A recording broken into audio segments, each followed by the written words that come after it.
بسم اللہ الرحمن الرحیم۔ السلام علیکم ورحمۃ اللہ وبرکاتہ۔ امید ہے کہ آپ خیریت سے ہوں گے۔ خطبہ حجۃ الوداع حصہ دوم۔ لوگوں، جس طرح عورتوں کے کچھ حقوق تمہارے ذمہ ہیں، اسی طرح ان پر بھی تمہارے کچھ حقوق واجب ہیں۔ سنو، تمہاری عورتوں پر جس طرح کچھ حقوق تمہارے واجب ہیں، اسی طرح تمہاری عورتوں کا بھی تم پر کچھ حق ہے۔ جہاں تک تمہارے ان حقوق کا تعلق ہے جو تمہاری عورتوں پر واجب ہے، تو وہ یہ ہیں: وہ کوئی کام کھلی بے حیائی کا نہ کریں، وہ تمہارا بستر کسی ایسے شخص سے پامال نہ کرائیں جسے تم پسند نہیں کرتے، وہ تمہارے گھر میں کسی ایسے شخص کو داخل نہ ہونے دیں جسے تم ناپسند کرتے ہو، مگر یہ کہ تمہاری اجازت سے۔ اگر وہ عورتیں ان باتوں کی خلاف ورزی کریں تو تمہارے لیے اجازت ہے کہ تم انہیں بستروں پر اکیلا تنہا چھوڑ دو۔ ان پر سختی کرو مگر شدید تکلیف والی چوٹ نہ مارو، اگر مارنا ہی چاہو۔ دیکھو، کچھ حقوق ان کے بھی تمہارے اوپر عائد ہوتے ہیں، مثلاً یہ کہ کھانے پینے، پہننے اوڑھنے، خوراک و لباس کے بارے میں ان سے اچھا سلوک کرو۔ اگر وہ تمہاری نافرمانی سے باز آ جائیں اور کہاں مانیں تو حسب حیثیت ان کا کھانا، کپڑا، خوراک، لباس، نان نفقہ تمہارے ذمہ ہے۔ عورتوں پر یہ بھی واجب ہے کہ عورتیں معروفات میں تمہاری نافرمانی نہ کریں، اور اگر وہ فرمانبرداری کریں تو ان پر کسی قسم کی زیادتی کا تمہیں کوئی حق نہیں۔ کوئی عورت اپنے گھر میں اخراجات نہ کرے، مگر ہاں اپنے شوہر کی اجازت سے۔ جان لو، لڑکا اولاد اس کی طرف منسوب کیا جائے گا جس کے بستر پر وہ پیدا ہوا ہو۔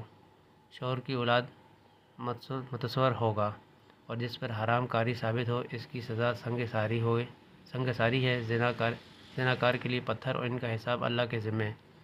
دیکھو، کسی عورت کے لیے جائز نہیں کہ وہ اپنے شوہر کا مال اس کی اجازت کے بغیر کسی کو دے۔ خبردار، جس نے خود کو اپنے باپ کے علاوہ کسی اور سے منسوب کیا، یا کسی غلام نے جان بوجھ کر اپنے آقا کے سوا کسی آقا سے نسبت قائم کی، تو اس پر اللہ کی، اس کے فرشتوں کی اور تمام انسانوں کی لعنت ہوگی، اور قیامت کے دن اس سے کوئی بدلہ یا معاوضہ قبول نہیں کیا جائے گا۔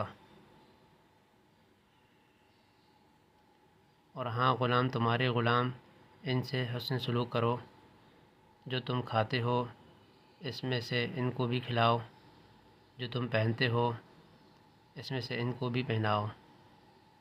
اگر وہ کوئی ایسی خطا کریں جسے تم دیکھو کہ معاف نہیں کر سکتے تو اللہ کے بندے انہیں فروخت کر دو، مگر انہیں بھیانک سزا عذاب تو نہ دو۔ اور ان کے بارے میں بھی تمہیں حسن سلوک کی وصیت کرتا ہوں۔ جو لونڈیاں تمہارے زیر تصرف ہیں، بس ان کو وہ کھلاؤ اور وہ پہناؤ جو تم کھاتے پہنتے ہو۔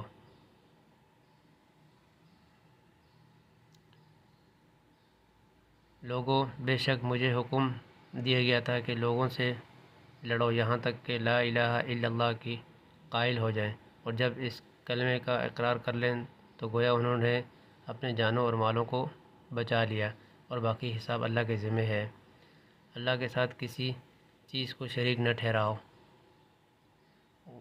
اور نہ کسی کی حق جان لو، نہ قتل کرو، نہ بدکاری زنا کرو، اور نہ ہی چوری سرقہ کرو۔ لوگوں، اچھی طرح سمجھ لو میرے بعد نہ کوئی پیغمبر آنے والا ہے اور نہ تمہارے بعد کوئی امت ہوگی۔ اپنے خطاب کے دوران رسول اللہ صلی اللہ علیہ وسلم نے مسیح دجال کا ذکر فرمایا، پھر ذکر میں کافی طول پکڑا، پھر دجال کا ذکر کرتے ہوئے فرمایا: کوئی نبی ایسا نہیں گزرا کہ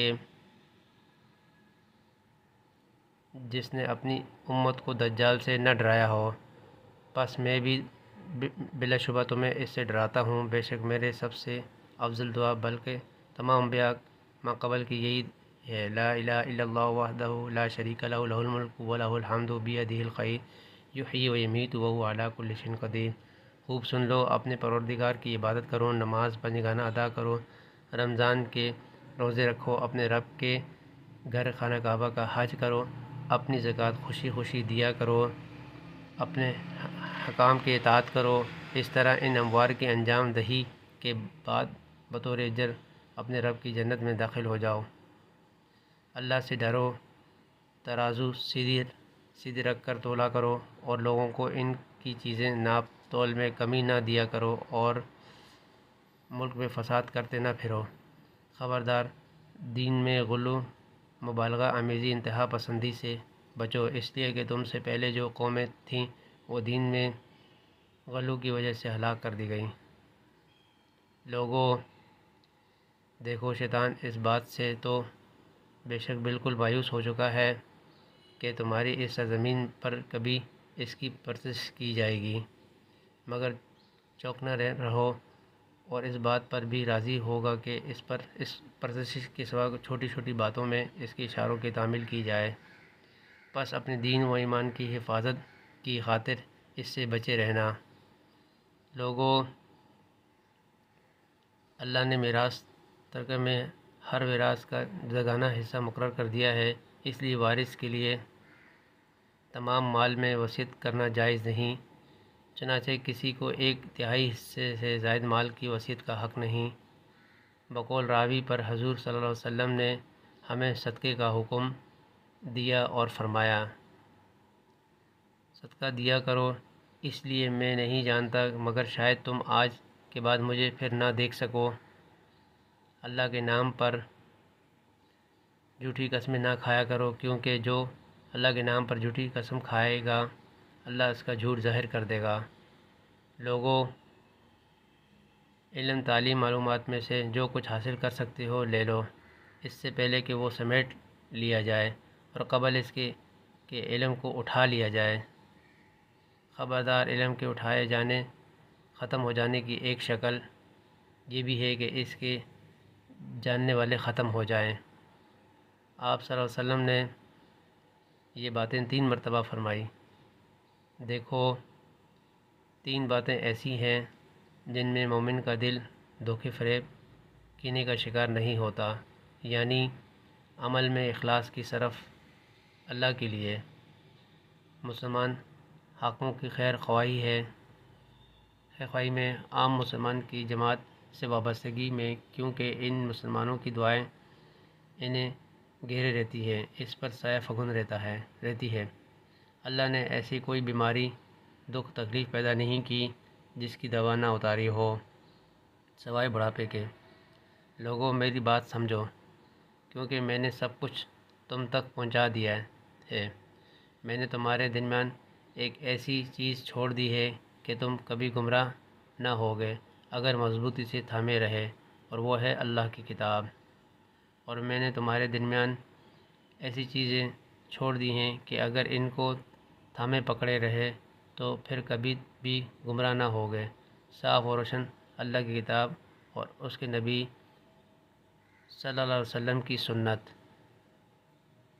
لوگوں، سنو اور اطاعت کرو، اگرچہ تمہارے اوپر کوئی ناکٹا حبشی غلام امیر بنا دیے جائے جو تمہارے درمیان کتاب اللہ کے احکام کو قائم نافذ کرے۔ جان لو، ہر نبی پیغمبر کی دعوت گزر چکی ہے سوائے میری دعوت دین و شریعت کے، کہ وہ ہمیشہ کے لیے میں نے اس کو اپنے پروردگار کے پاس قیامت تک کے لیے ذخیرہ جمع کر دیا ہے۔ اما بعد، انبیاء علیہم السلام قیامت کے دن کثرت تعداد پر فخر کریں گے، پس تم مجھے اپنی بدعمالیوں کے سبب رسوا نہ کر دینا۔ میں حوض کوثر پر تمہارے انتظار میں رہوں گا۔ خبردار، میں حوض کوثر پر تم سے پہلے پہنچوں گا اور دوسری امتوں پر تمہاری کثرت کے سبب فخر کروں گا، تو کہیں میری رسوائی کا باعث نہ بن جانا۔ سنو، میں بعض کو شفاعت کر کے چھڑا لوں گا، مگر بعض لوگ مجھ سے چھڑا لیے جائیں گے۔ پھر میں کہوں گا، اے میرے رب، یہ تو میرے اصحاب امتی ہیں۔ اللہ فرمائے گا کہ آپ نہیں جانتے کہ ان لوگوں نے آپ کے بعد کیا بدعتیں کر ڈالی تھیں۔ خبردار، میرے بعد کہیں کافر نہ بن جانا کہ آپس میں ایک دوسرے کی گردنیں مارنے لگو۔ اور ہاں سنو، تم اپنے رب سے ملو گے تو اللہ تم سے تمہارے اعمال کے بارے میں ضرور باز پرس کرے گا۔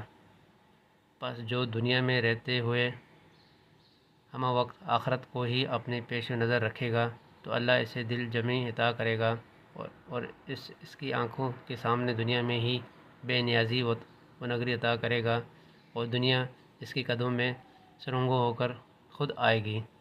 لیکن جو دنیا کو ہی محبوب و مقصود قرار دے دے گا تو اللہ تعالیٰ اس کی معاملات کو منتشر و متفر کر دے گا۔ وہ آدمی دنیا میں ہی اپنی آنکھوں کے سامنے افلاس و تنگ دستی دیکھ لے گا، اور دنیا میں سے تو اسے اتنا حصہ ملے گا جتنا اس کے لیے مقدر میں ہے، لکھا جا چکا ہے۔ دیکھو اب تم نے مجھے جی بھر کر دیکھ بھی لیا ہے اور مجھ سے ان تمام باتوں کو سن بھی لیا ہے۔ تم میں سے عن قریب میرے بارے میں پوچھا جائے گا تو سچ سچ بتانا، پس جس نے بھی مجھ پر جھوٹ باندھا تو وہ اپنا ٹھکانہ جہنم میں بنا لے گا۔ دیکھو جو یہاں موجود ہیں وہ غیر حاضر تک میری یہ سب باتیں ضرور پہنچا دیں، شاید کہ بعض ایسے کہ جن تک یہ باتیں پہنچیں گی یہاں موجود بات سننے والوں سے زیادہ سمجھدار ثابت ہو۔ سن لو، تم میں سے جو یہاں قریب ہیں ان کے لیے لازم ہے کہ اپنے دور والوں بعد میں آنے والوں لوگوں تک یہ باتیں پہنچا دیں۔ پھر آپ صلی اللہ علیہ وسلم نے فرمایا، اے اللہ دیکھ لیں میں نے تیرا پیغام بھرپور طور پر پہنچا دیا ہے یا نہیں۔ پھر لوگوں سے فرمایا، کیا میں نے اللہ کا پیغام تم تک اچھی طرح نہیں پہنچا دیا؟ سنو، کیا میں نے حق تبلیغ ادا نہیں کر دیا؟ دیکھو کیا میں نے تعلیم و تلقین دین کی انتہا نہیں کر دی؟ تو سب حاضرین سامعین مجمع والے بے گواز اقرار اعتراف کرنے لگے، بے شک۔ تب رسول اللہ صلی اللہ علیہ وسلم نے فرمایا، اے اللہ گواہ رہنا تیرے بندے کیسا صاف اقرار کر رہے ہیں۔ اے اللہ گواہ رہنا یہاں موجود لوگ کیا کہہ رہے ہیں۔ اے اللہ گواہ رہنا۔ پھر آپ صلی اللہ علیہ وسلم نے فرمایا، تم لوگوں سے آخرت قیامت میں اللہ کی طرف سے میرے بارے میں پوچھا جائے گا، تم لوگ کیا کہو گے؟ تو سب نے کہا، ہم گواہی دیتے ہیں کہ بے شک آپ نے امانت الہی ہم تک پہنچا دی اور حق رسالت ادا کر دیا اور امت کو نصیحت کرنے کی انتہا فرما دی۔ پس رسول اللہ صلی اللہ علیہ وسلم نے اپنی انگشت شہادت کو آسمان کی طرف اٹھایا اور پھر اسے لوگوں کی طرف جھکایا اور فرمایا، اے اللہ گواہ رہنا، اے اللہ گواہ رہنا، اے اللہ گواہ رہنا۔ السلام علیکم ورحمۃ اللہ وبرکاتہ۔ خطبے کے بعد آپ صلی اللہ علیہ وسلم نے نماز ادا فرمائی، پھر موقوف میں تشریف لا کر جبل مشاع کے سامنے قبلہ رو ہوئے اور شدید گریہ وزاری کے ساتھ غروب آفتاب تک دعا فرماتے رہے۔ اسی مقام پر مشہور آیت الیوم اکملت لکم دینکم واتممت علیکم نعمتی ورضیت لکم الاسلام، سورہ مائدہ نازل ہوئی 13 سے 14 کی درمیانی رات کی پچھلی۔ پھر مکہ تشریف لائے، طواف ادا کیا اور نماز فجر ادا کرنے کے بعد مہاجرین و اہل مدینہ کے ساتھ مدینہ لوٹ گئے۔ کچھ عرصہ وہاں قیام کرنے کے بعد ہمیشہ کے لیے اس دنیا سے فانی کو خیر آباد کہا۔ اپنا خیال رکھیے گا، پھر ایک نئی ویڈیو میں دوبارہ حاضر ہوں گے۔ اللہ حافظ، فی امان اللہ۔